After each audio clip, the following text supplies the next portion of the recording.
Upaya penanganan longsoran di ruas Jalan Perelak Lokop Batas Gayo Luwes menunjukkan perkembangan signifikan.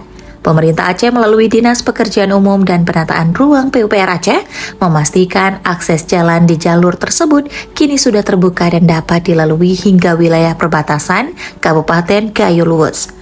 Perkembangan ini menjadi kabar baik bagi masyarakat, terutama menjelang meningkatnya mobilitas warga pada periode mudik Hari Raya Idul Fitri. Akses jalan yang kembali lancar diharapkan memperlancar perjalanan masyarakat sekaligus mendukung distribusi logistik di wilayah pedalaman Aceh Timur. Tim lapangan dilaporkan telah mencapai kawasan batas Gayo Luwes dengan pekerjaan saat ini memasuki tahap penyelesaian. Di titik STA 109+800, proses penanganan longsor berada pada tahap finishing dan ditargetkan selesai pada hari berikutnya.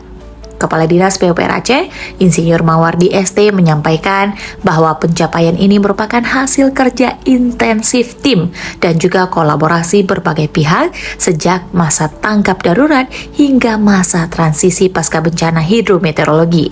Alhamdulillah, hari ini tim sudah sampai di batas Gayo Luwes.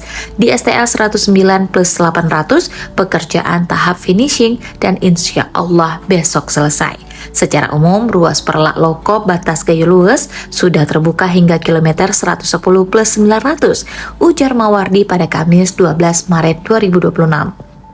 Saat ini tersisa sekitar 500 meter menuju arah Pining yang masih dalam proses penanganan agar konektivitas jalan sepenuhnya tersambung. Sementara ruas jalan dari arah Lokop sudah dapat difungsikan dan penanganan di masa transisi telah tuntas dilakukan. Pembukaan kembali jalur ini memiliki arti penting bagi masyarakat di pedalaman Aceh Timur hingga Gayo Luwes. Selain memulihkan aktivitas ekonomi dan distribusi logistik, jalur ini juga menjadi akses utama warga yang hendak pulang kampung atau melakukan aktivitas ekonomi menjelang Lebaran. Mawardi berharap dengan terbukanya kembali ruas ini, mobilitas masyarakat dapat berjalan lebih lancar.